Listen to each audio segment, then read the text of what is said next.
Welcome to Undisputed. We are live from LA. I'm Jenny Taft here with Skip Bayless and Shannon Sharp. Good morning, guys. Good morning, good morning. Oh, Luka, oh, baby bird, at it again. Wait, That's he where we're was going? 1 for 6 from 3 before he finally hit a couple late ones. What about are you 15 to talking 23? about? The story of the day, which we're going to talk about in a few minutes, is Tampa Bay strikes again. AB is back with the Bucks. It's over. Who's surprised It's by over. that? Who's surprised You by that? are. No, I'm You not. thought he was going to Kansas City all along. You told me that No, I did again not. and No, again. I did For not. more money, he wants to get paid. We'll talk about that. Yes. We we'll will talk about that. Tom said it. He wanted the team back together. He's getting that. So we will get to the breaking news on Antonio Brown in just a bit. But, guys, we're a day away from the draft, and that is where we begin today. USA Today released their rankings of the top 50 prospects in the draft.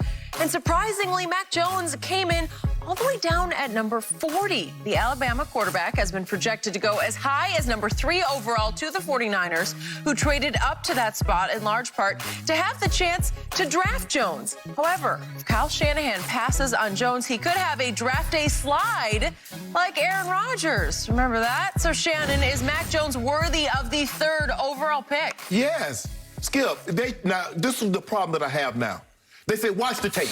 What does the tape say? It's hard for me to believe that there's a quarterback in this draft, regardless, Trevor Lawrence, Zach Wilson, Justin Fields, Trey Lance, that has better tape than Mac Jones. The tape doesn't lie. So if you go to the tape, Skip, you would want his pro day to match up what you see on tape. But the measurables are secondary.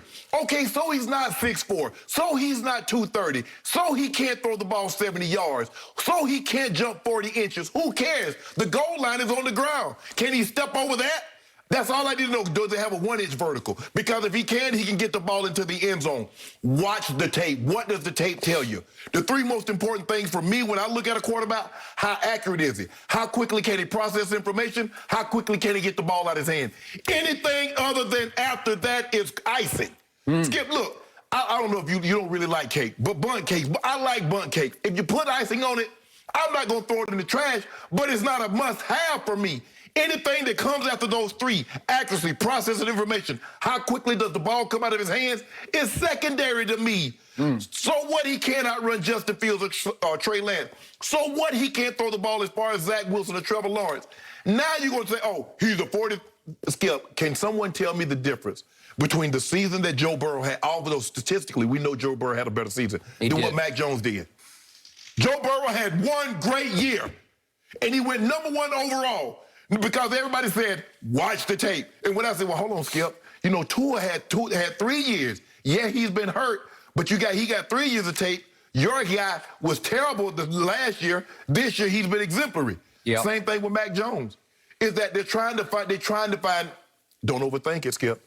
Because I know what people are starting to do. They're looking at Zach Wilson. They're looking at Trey Lance. And, man, you give them some, if they'd had some talent, if they'd had Mac Jones talent, if they'd had Trey Lance talent, the last time that happened, they got Chicago in trouble. Now, the tape said you should have took Deshaun Watson.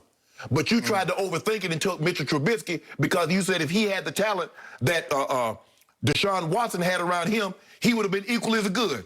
So what'd you do? You traded up 1 spot, mortgaged everything, and you could have just stopped right there where you were and took Deshaun Watson or took Patrick Mahomes. Sometimes, Skip, you talk yourself out of things.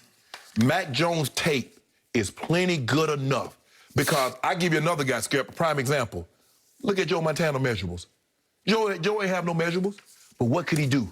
That ball came out quick, it came out accurately, and he could process information. Simple as that. And by the way, just like Tom Brady at Michigan, Yes. Joe Montana couldn't keep the job. He kept losing the job, regaining it. And I remind everybody, Tom Brady, for the first 7 games of his senior year at Michigan, was forced to split time with Drew Henson by Lloyd Carr, the coach. Just for the record. Yeah, and Skip, you remember Joe's senior year. He told you everything you needed to know about the University of Houston when he won that bowl game. I was there. I was there. It was like 40 below wind chill. And just like Tom. They shouldn't have played the game. Just like Tom against Alabama, Skip, the last game of the season, he should have told you everything you need to know about him. Well, he needed chicken soup at halftime because he was suffering hypothermia.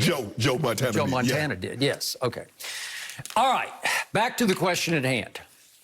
In all my many years of studying NFL drafts, never, ever, ever have I seen or encountered a draft with more conflicting opinions on quarterbacks or on all of the above, receivers, defensive players, with more wild disagreement in mock drafts than I have in this one. I think it's because of, Skip, the pandemic. You got no medical. You had no official. You know, Skip, you know how to go to the combine. Everybody was there pro day. It's unofficial this, unofficial that. No one-on-one interviews. You couldn't bring the guys in. So I think that's why we see the range. But, Mr. Sharp. Yes. I believe that you are dramatically overrating Mac Jones simply because of one man and one man alone, and that is the man who coaches the San Francisco 49ers. Without Kyle Shanahan, or maybe Mike, your former coach in Denver, and the father and son, Mike and Kyle Shanahan, without those two, I believe Mac Jones wouldn't be rated more than a second-round prospect. It took off. The runaway media train took off because it was reported early on in the draft process that the Shanahans were infatuated with Mac Jones. It was reported, and by the way, Kyle backed it up and validated it 2 days ago in his media session that he did, that yes, we had our sights on one man when we made the trade to trade up from 12 to 3.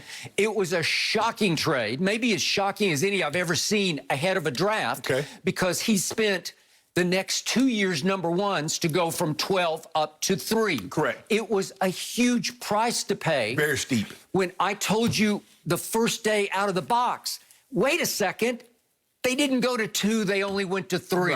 So the Jets have been not just penciled in, they have ink penned in, they have been engraved in stone with Zach Wilson for 2 months. I've never seen anything like it. And I don't know why, but that's what they say they're going to do. And I guess people could be right.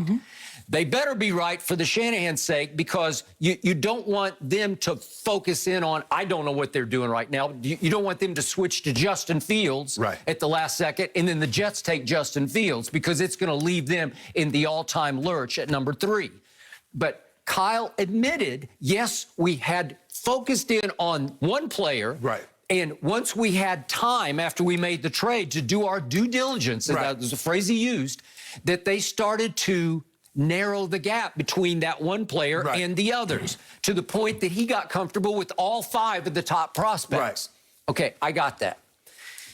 But now we get back to Mac Jones. I hear everything you say. I watched all those games, and my eye test told me he played at a supremely high level, because you can't not think that.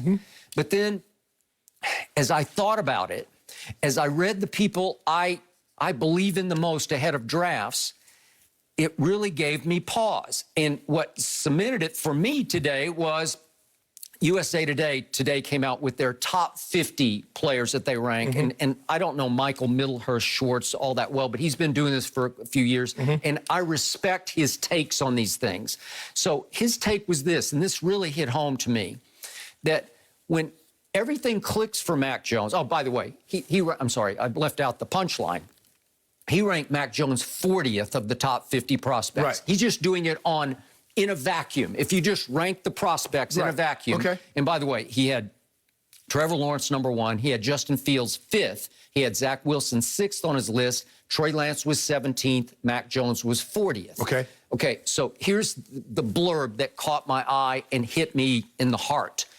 When everything clicks for Mac Jones, he regularly settles into being a decisive and very productive distributor of the ball. And I agree with that, because he was surrounded with arguably the greatest weapons anybody's ever had. You say, well, so was Joe Burrow, but this was something that he had, because when you have Najee Harris as your safety valve, as your check down, he is so good at catching and running with the ball, it's going to help your stats. It's going to help improve that 77%. And the USA Today goes on to say, but it's hard to tell whether he can provide an actual spark as an offensive catalyst, as he was seldom faced with being out of his comfort zone in Alabama, because you know and I know it was arguably the best offensive line, so he had the best protection. And he had the Heisman Trophy winner at one receiver, Right. and for a while he had Jalen Waddle at the other, and you can just keep going down the line. But he had Najee Harris as his safety valve. So the point is that as I go to Lance Zierlein of NFL.com, who's been doing this for years, and he is really good at this, he's got all kinds of issues with Mac Jones, and he's breaking down hardcore tape. And